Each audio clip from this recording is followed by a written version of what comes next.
Om Namah Bhagavate Vasudevaya. So we're reading the second canto of Srimad Bhagavatam, second chapter, text 28.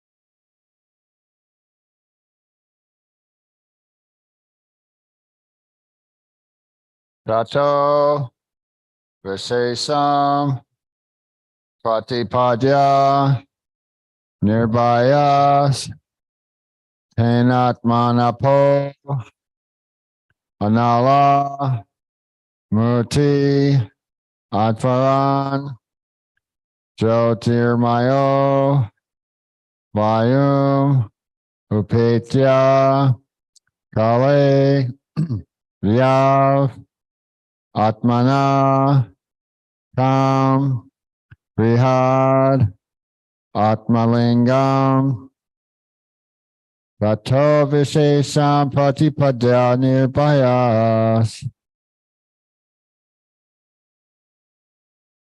Tenatmanadapo Analamatir Atatvam Jyotirmayo Vayamupetya Kale Vayavatmanakam Brihadatmalingam Tato Visesam Pratipadya Nirbayas Tenatmanapo Analamatir Atvaram Jyotirmayo Vayamupetya Kale Vyavatmanakam Brihadatmalingam Tato Visesam Pratipadya Nirbayas Tenatmanapo Analamatir Atvaram Jyotirmayo Vayamupetya Kale Vyavatmanakam Brihadatmalingam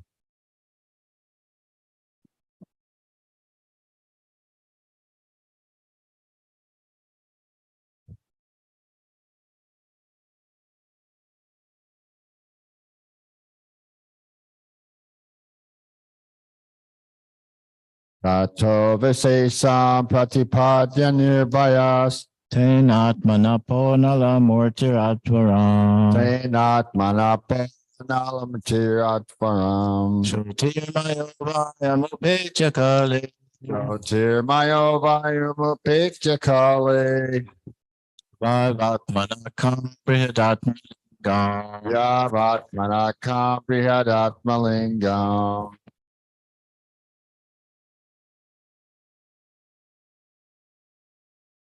Tato Vivesham Pratipadya Nirbayas Tato Visesam Pratipadya Nirbayas Tenatmanapo nalamurtir atvaran Tenatmanapo Analamatir Atvaram Jyotirmayo Vayam Upetya Kale Jyotirmayo Vayamupetya Kale Vayav Atman Manakam Brihadatmalingam Vyavatmanakam Brihadatmalingam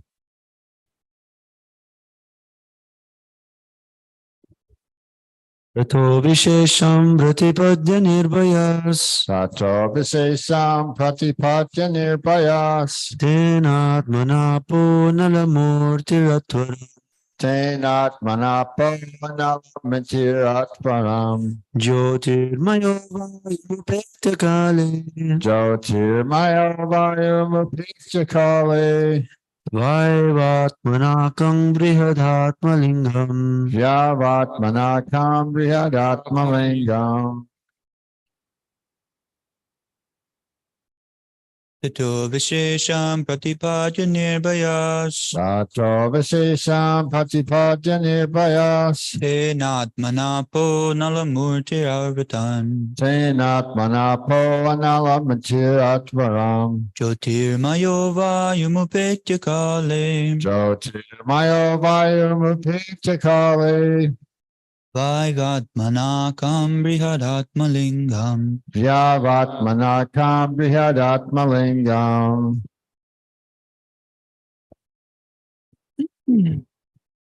Tato Vishesham Pratiparya Nirbayas Tato Vishesham Pratipadya Nirbayas Tenatmanapo Nalamurtirat Atvaram Tenatmanapo Analamachiratvaram Jyotirmayo Vayumopetya Kale Jyotirmayo Vayumupitakali Vaivatmanakam Brihat Atmanilingam Vyavatmanakam Brihadatmalingam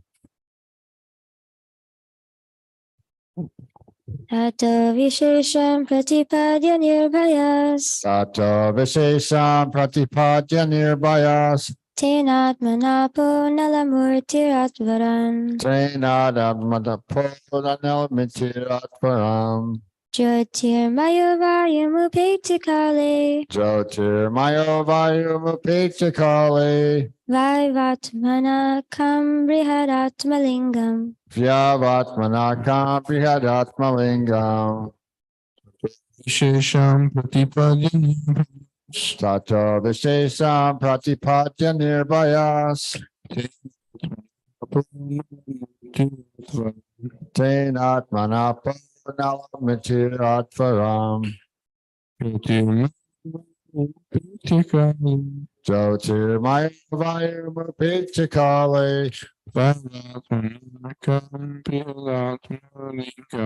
Vyavatmanakam Brihadatmalingam.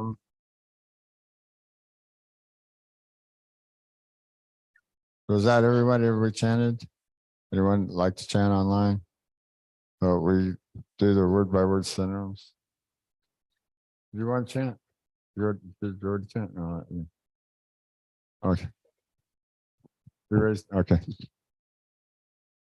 But thereafter, we say some particularly Pratipadya by attaining, Nirbhaya without any doubt, Tena by that, Atmana pure self, Apa water, Anala fire, Murti forms, Atvaram by surpassing, Jyoti Maha effulgent, Jagor Nitai Kijai, Vayam atmosphere, Upeta having reached there, Kale in due course of time, Vayu air, Atmana by the self,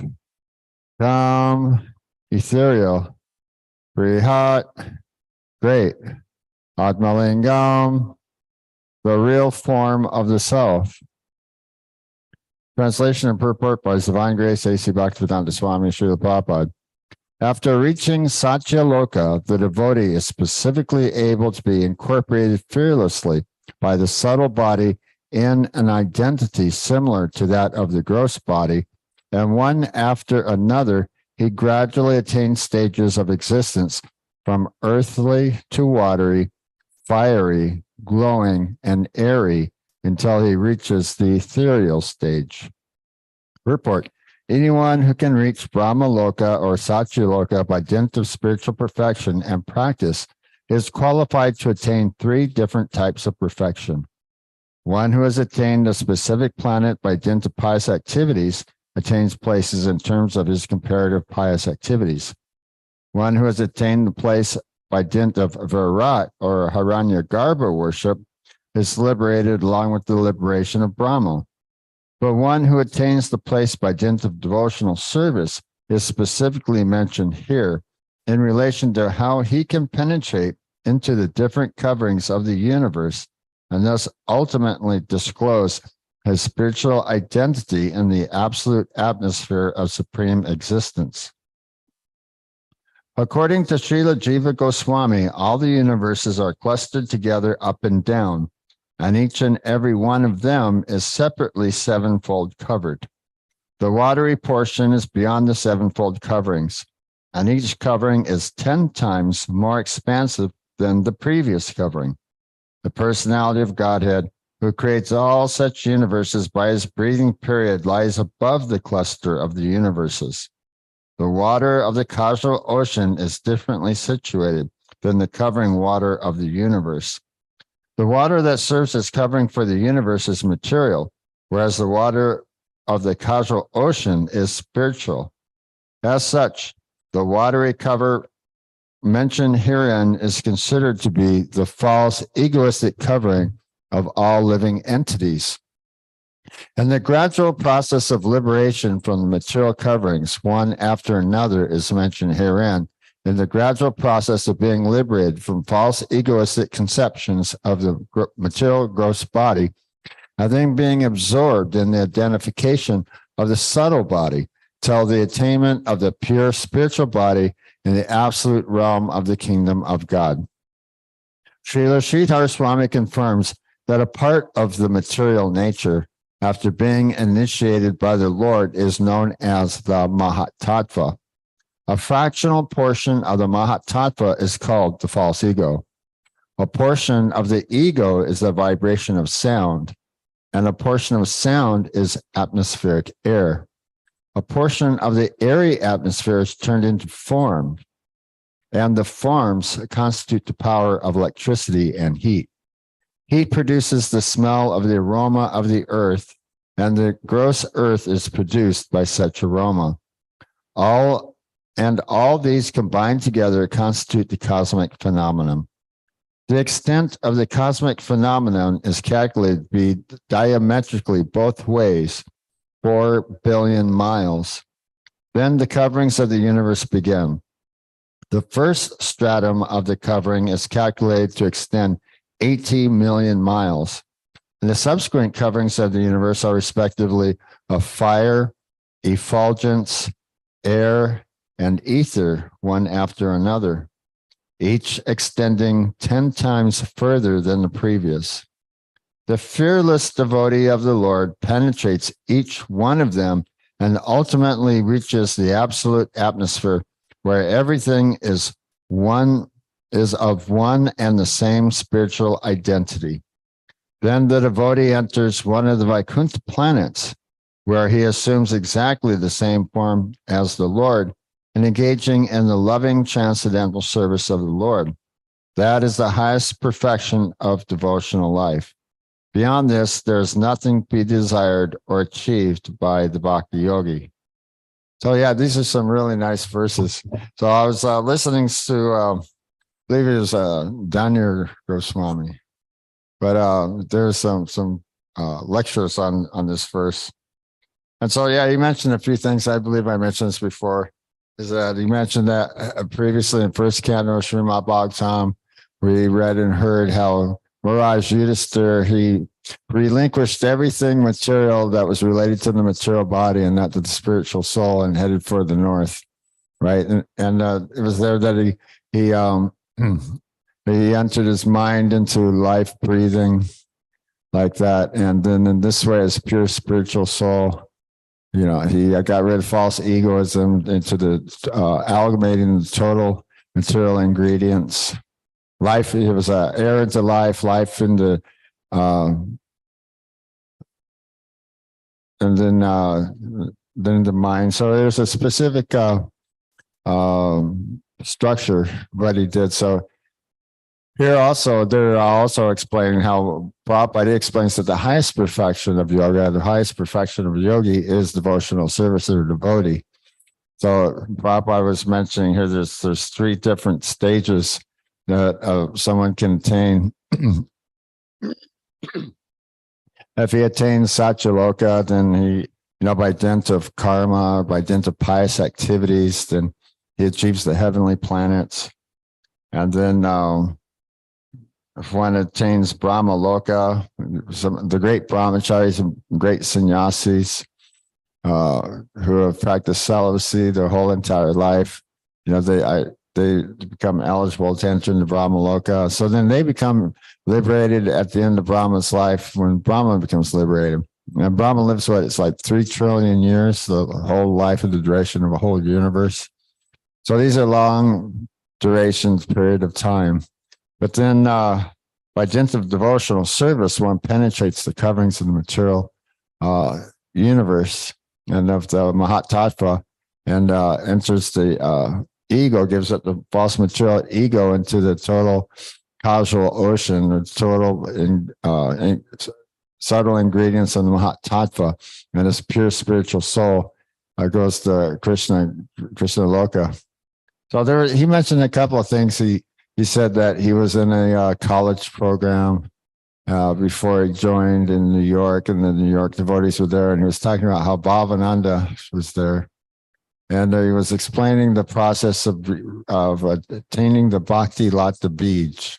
When one meets a spiritual master engaged in devotional service, he receives the seed of devotional service, or the Bhakti Lata Bij. And then the watering process is hearing and chanting. So hearing and chanting nicely. So he was saying that if you chant in a mood of loving devotional service, a mood of love for affinity towards Krishna, then Krishna reciprocates, and that's what you'll receive in return, bhava or prema. But he said that bhava and prema, so he was explaining the differences between bhava and prema. So prema is like love of Godhead, and then bhava is what exactly is bhava? I can explain that. Oh, it's preliminary to prema. Bhava is preliminary to prema. Yeah, so that's what he was stating. So he was stating that by the watering process in the creeper, and he said Bhavananda used this little finger and he swirled like this. The creeper of devotional service grows and grows and penetrates the material covering, and the fruits of Godhead fructify at the lotus feet of Lord Krishna. Like that. And he said he can remember this, Bhavananda using his little finger like this, there's a vine going up. So Prabhupada was explaining in a Bhagavad Gita lecture that I was listening to, and he was kind of stating the same thing. He was saying how the spiritual soul is effulgent, and we illuminate the entire body with consciousness, just pretty much in the same way as the sun illuminates the entire universe with its light and heat, although it's situated in one place. So he's saying, and then we're the soul, we're the jivatma, we're the soul of the body, and the Paramatma is accompanying us. He said, in the same way that in the sun planet, there's a predominating deity of the sun, and the sun planet of all this effulgence in the universal sky is Vivishwan, is the sun god. So he's the president. He's the ruler of the kingdom of the sun planet.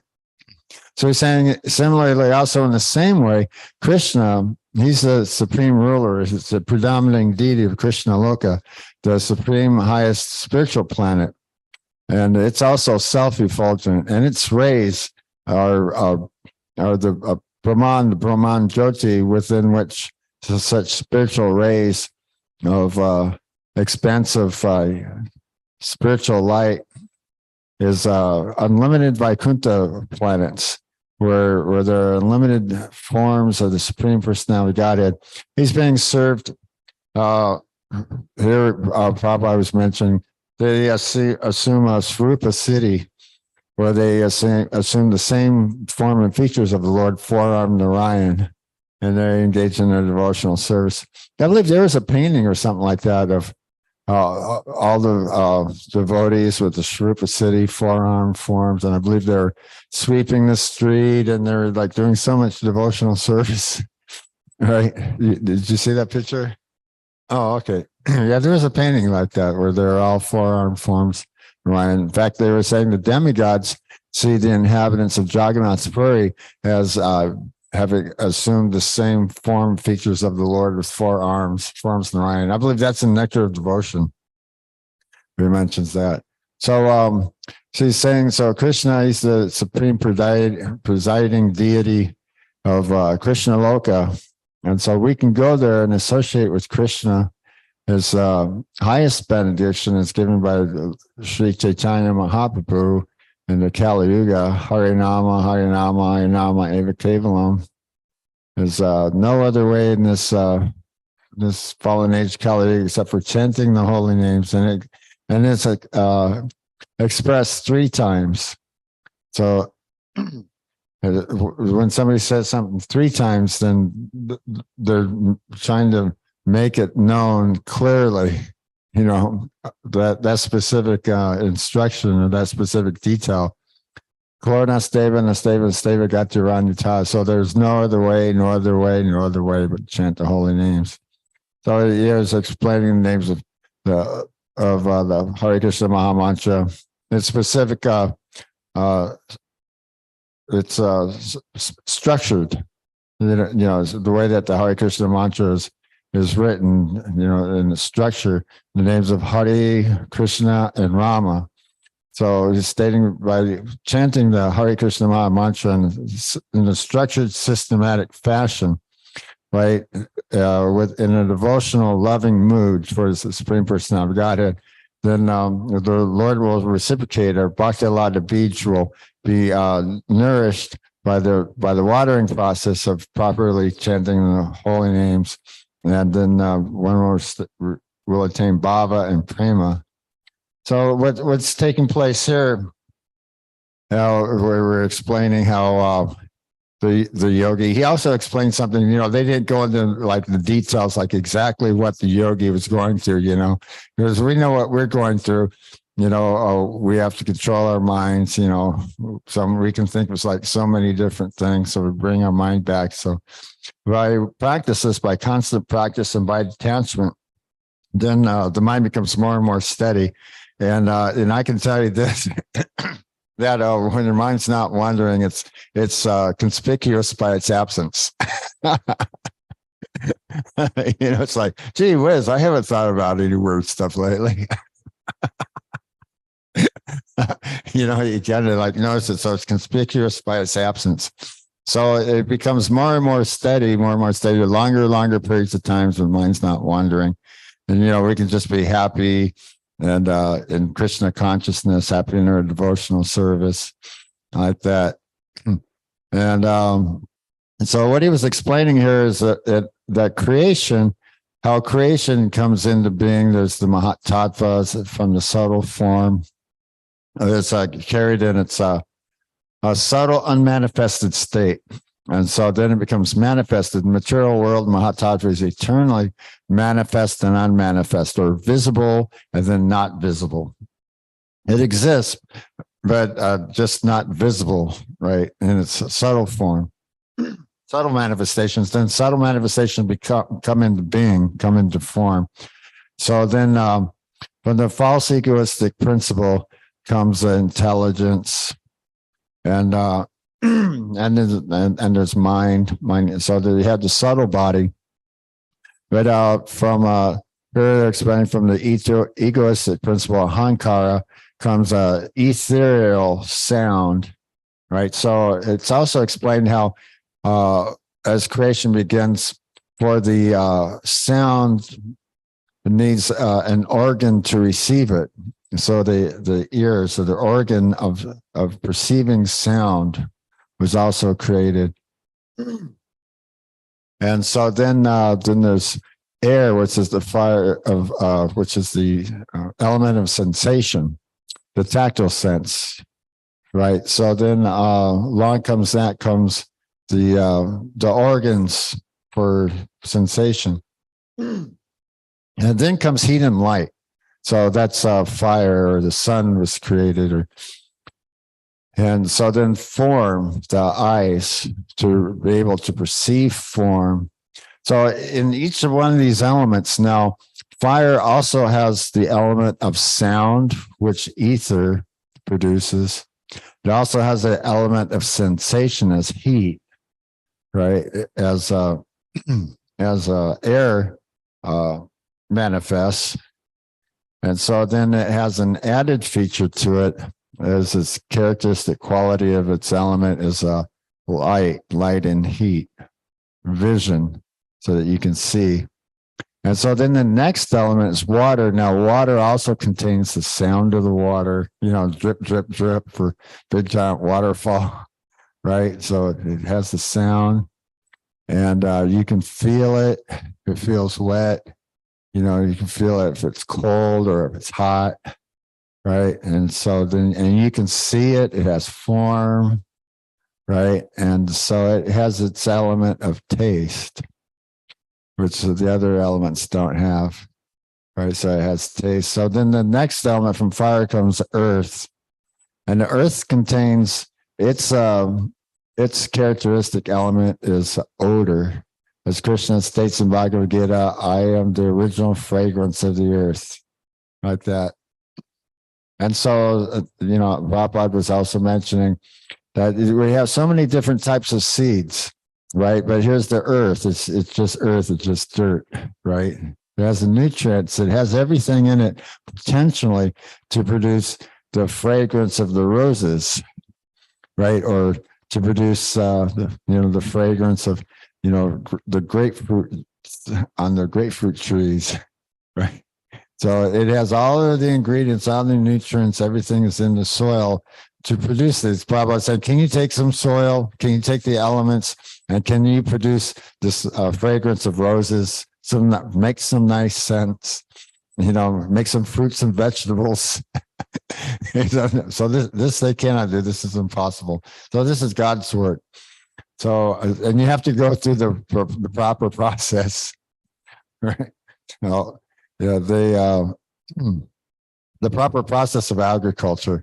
So planting the seeds, tilling the fields, bringing I brought down like all the horse manure and the cow manure and everything, put it in the garden and tilled it. And we put sand in there and everything. And so we had a good garden for years.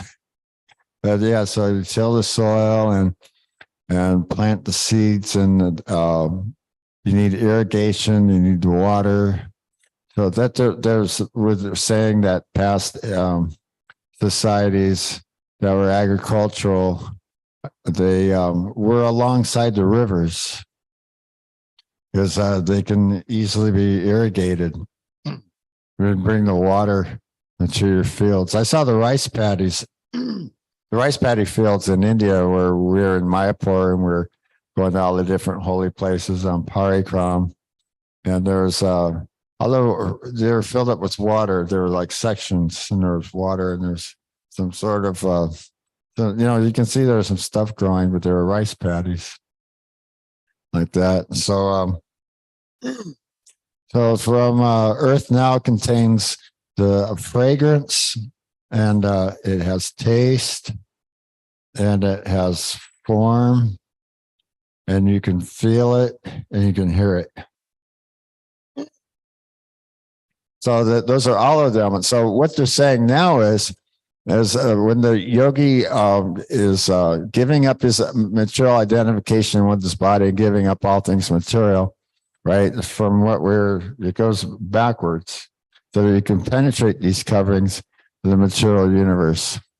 So what he's saying here is he's entering his earthly body into water, and water into fire or into light and heat, and then from light and heat into the air and the sensation, and then into the ether.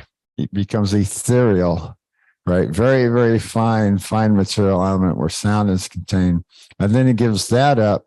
And then all there's left is the egoistic principle, ahankara, false identification, and enters this into the total ingredients of the Mahatattva and the causal ocean, the aggregate of subtle material energy.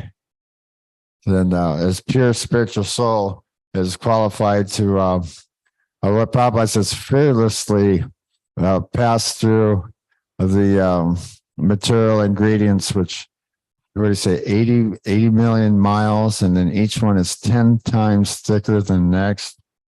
This becomes very, very easy for the pure spiritual soul is not attached to the material world. He's not desirous of going to heavenly planets. As Prabhupada was mentioning this also at Bhagavad Gita, how the yogis, they can direct their consciousness. They can direct where they want to go. If they want to go to the heavenly planets, or they want to go to the top of Vana, Satyaloka, Brahmaloka, or Brahman. That Srimad Bhagavatam explains how the Supreme is realized in 3 phases of understanding. Paramiti, Brahmiti, Bhagavaniti, Shabdite. So the impersonalists or the speculators, they go on speculating for millions of years. Jai Gaur Nitai Ki Jai. And they'll never come to the conclusion of devotional service or that Krishna is the Supreme Person of Godhead unless by good fortune he becomes here's this from a bona fide spiritual master and authorized disciplic chain of succession. Otherwise, they go on speculating. And the speculation is really pretty good. They can come to the Brahman realization, develop their own way of meditation, or some sort of meditation system. I was reading how the government was using some system. It's very easy. It seems like everyone knows that you have to give up your material attachments. So they're saying for the short period of time while you meditate and try to, astral project and what else they call it, psychic viewing, your meditation sessions, take all your everything that you're thinking about, everything that's you're working on right now, and put it in a chest in a box and put a lock on it. You have the key. So it's kind of like putting everything to the side for the moment. Don't worry about it. You've got the key, all your attachment, your baggage, it's in the trunk. It's nice and safe. It'll be there when you come back. Right. So yeah, you have to give up everything material. Give up your material thoughts and thinking processes and material desires like that. There's a whole process. I believe I mentioned this before, and I saw a video. So it had some interesting animation on it. It was like real heavy duty metaphysical. It showed like how there was like, a person walking, but there's so many of them, and if each one of them were like a specific moment expression in time, and we're moving through time, moving through lifetime after lifetime, we're specifically in movement. But so they're kind of showing this, but they were saying like, we become attached to the specific notions that underlie the society, which is illusory. They're not really true, but we have these notions. No one has actually really specifically stated that this is the way it is. For some reason, we're just assuming that this is the way it is, and you're expected to know or to think specifically in that way, right? So it's some specific notions underlying, society, like in the olden days, right? I guess not too long ago, but they believed the world was flat.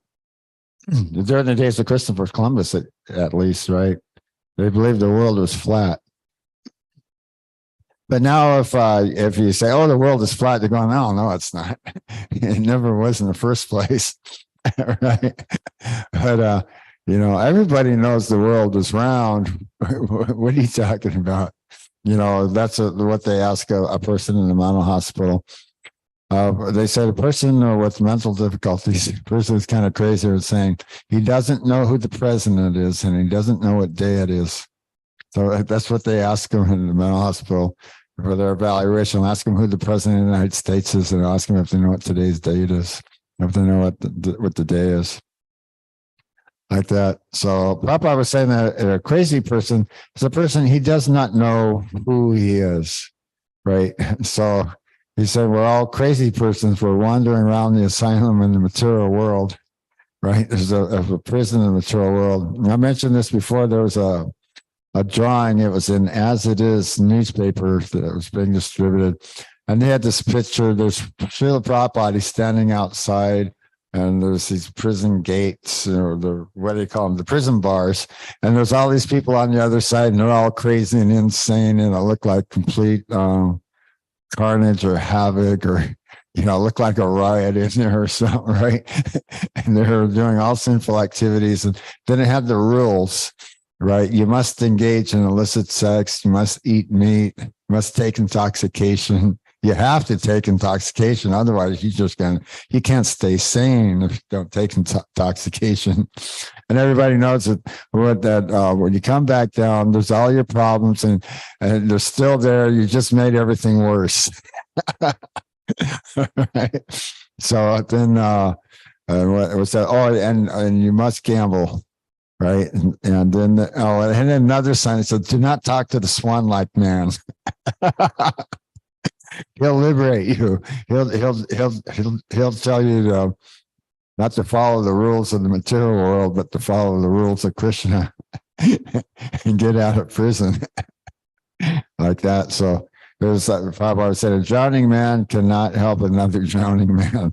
They'll just simply drown each other, push each other down, or jumping in the water and saving the person's hat and coat.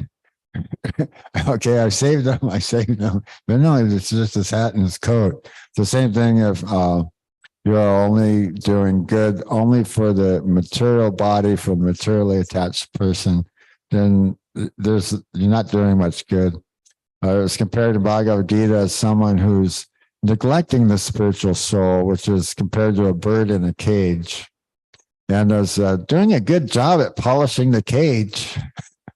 Right, but not feeding and taking care of the bird in the cage, and the bird will just die like that. So that's actually what's happening in today's society. So as mentioned in yesterday's verse, that they don't have any inebrities of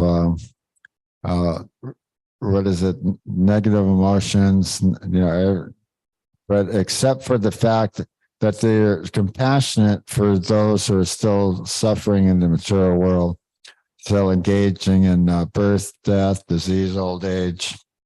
So basically it is carnage, actually. All the lower species, they're predators, and they have predators. There's always somebody bigger, the big giant bear, the big giant rock, it's going to tear your head off. Watch out for those. And so down the line, what the bear eats, he goes to the river and grabs a fish out of the water, a big salmon or something, or, but they're killers. They're man-killing animals too. They'll attack and kill a human being. There's a lot of wild animals out there, the bobcats and wolves.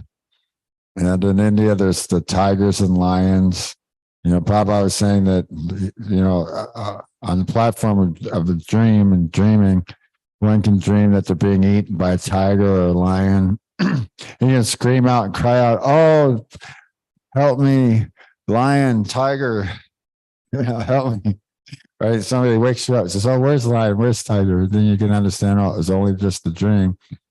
So that's being also compared to being liberated and waking up from our material illusory conceptions or notions that we have. Certain identification on the material body and identifying as a pure spiritual soul. So Vladimir mentioned one time, Prabhupada was saying in the class, so it's like for the devotees, like closing your eyes, and then when you open your eyes, you're in the land of Krishna. Like that. So for devotees, it's very easy, very natural. So there's a wide gulf of difference between the materialist and the yogi here. Even then, the materialists, they're not performing very much, or they're not performing authorized Vedic pious activities, except in India, the demigod worship. Krishna is stating that men of smaller intelligence worship the demigods for specific material boons and benedictions. But Krishna himself, he's or Vishnu is the Jagapati. He's the object of sacrifice, the worship of all sacrifices, and he's actually the benefactor. He actually gives the benedictions to the demigods to give to his devotees, like that. So all the results and all the benedictions are actually coming from the Supreme Lord himself, not directly from the demigods. So one should immediately, or one should directly through via medium process of engaging devotional service under the instruction of the spiritual master, should worship Krishna or Vishnu, Krishna, the Supreme Personality of Godhead, and not of the demigods. So he was saying that these are compared to the flowery words of the Vedas. So like that. So we can take more of the direct path and surpass even the heavenly planets, even that of Brahma Loka for long durations, periods of time, and Brahman Jyoti, and go directly to the supreme spiritual Krishna Loka planet. So were there any questions or comments? Who should go first? Should we go out of order? You both have a question. Both of your arms went at the same time. You want to draw straws? Who should ask the question first? Okay. Okay, you can ask your question first. Hare Krishna. Thank you for class. In the purport, Srila Prabhupada states that there's these coverings of the universe, fire, effulgence, air, ether, one after the other, and extending miles from the previous. And then he says the fearless devotee of the Lord penetrates each of them and ultimately reaches the absolute atmosphere where everything is of one and the same spiritual identity. So my question is, when is the fearless devotee of the Lord actually penetrating these different levels? Is it something we're doing and we don't see in this life now, or is it after we leave this body? Do we penetrate those levels if we're that fearless devotee of the Lord? Right. Yeah, that's going on through our refinement process of devotional service and our purification. Yeah, that's taking place now. Yeah, then that's, but and then at the end of the devotee's life, at the accumulation, we're transferred to the Krishna Loka planet. So whatever else is remaining, or more refinement, like that, total refinement. But yeah, you can notice the the difference. We're becoming more happier. We can feel and we know ourselves are becoming purified, more refined. We're not the same persons we were before we joined the movement, like that. So we, you can tell, Prabhupada was saying that a person who's eating, nobody has to tell him he's full. He's had prasad or full satisfaction. He'll know it. Like that. I believe George Harrison said that also in the introduction to Krishna book. Mention that. Yeah. So does that answer your question? Yeah. Jai Prabhu. Yeah. Yeah. So I have like some comments to kind of add on to this really nice class, and then I have a question as well. So that's okay. Okay. So in this verse, the acharyas mentioned that it's referring to the yogi. It's referring to, the mystic yogi who's meditating on the Lord as Paramatma. So when the yogi is meditating in this way, sometimes he desires to attain liberation, or sometimes he desires to stick around for the whole lifetime of Lord Brahma and then attain liberation. And due to his desire, he'll be given that. But then if he desires liberation before that, then he'll be given he'll be going through this refinement process that we're discussing. And the refinement process, it's interesting. You explained it really nicely. How there's, earth all the way into ether, and it becomes more and more subtle. So he attains a vehicle to facilitate his worship better, the more subtle it goes.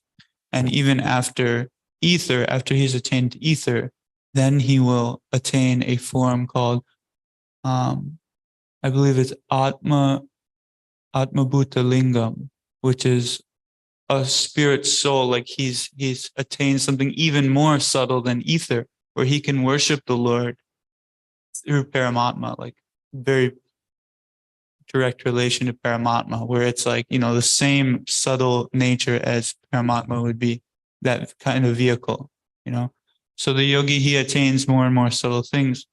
But what I thought was interesting was that the more subtle he goes, it's said that the earth is 10 times, like you said, is 10 times thinner than water. Water is 10 times thicker than earth, which seems opposite. Or like fire is 10 times thicker than water. The more subtle it gets, it's 10 times thicker, each one.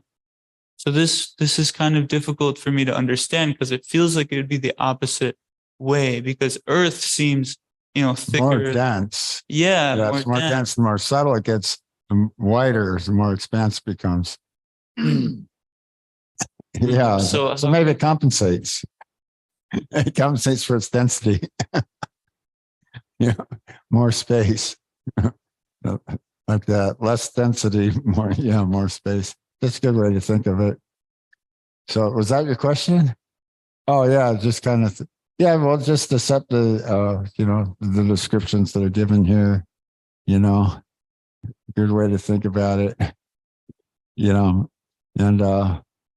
try not to speculate, but just accept the instructions or the descriptions that are given, in Shastra and Srimad Bhagavatam, Bhagavad Gita. Bhagavad Gita also explains this.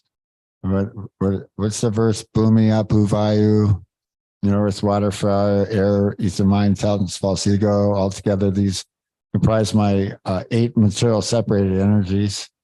Like that. So in third canto, Srimad Bhagavatam, Kapila Dev goes into more details about that, because there's, Bhagavad Gita explains the same thing too. There's the 5 working senses. It says the senses are superior to dull matter, more superior to the senses of the mind. Above the mind is intelligence, and more above the intelligence is spiritual soul. Like that. So beyond the spiritual platform, above sensual perception, or above the bodily conception, above mind, the spaceship of mind. Mindship, mind can travel at the speed of mind very, very quickly from one location to another location quickly. Just as quickly as we think about it. Think about India, visualize and see it, mind went to India, like that. So it's explaining how there's the 5 knowledge acquiring senses and the 5 working senses, the dull matter. So let's see. So he's counting the aggregate. This is what's called Sankhya Yoga. So there's 10 senses, right? 5 knowledge acquiring senses, 5 working senses. And then there's the 6th sense, the mind. So there's 11, 12, intelligence. Let's see, false ego, it's 13. There's Paramatma, spiritual soul. So it's 14, 15. And then there's the 3 modes of material nature, so that makes 18. And the eternal time factor, like that. So he's explaining that these material ingredients, and the 8 earth, water, fire, air, ether, mind, intelligence, and false ego. So everything's a combination. Everything becomes agitated and becomes in movement by the 3 modes of material nature. And the universe begins again into movement like that. So then the whole process, what Kapila Deva is explaining, the reason for understanding this is devotional service is the highest perfection. So devotional service is expressed throughout Srimad Bhagavatam, like that. You know. So does that answer your question? Or? Yeah. Okay. Any more questions or comments? Maybe we can end class there. Okay, Srimad Bhagavatam class, Ki Joy.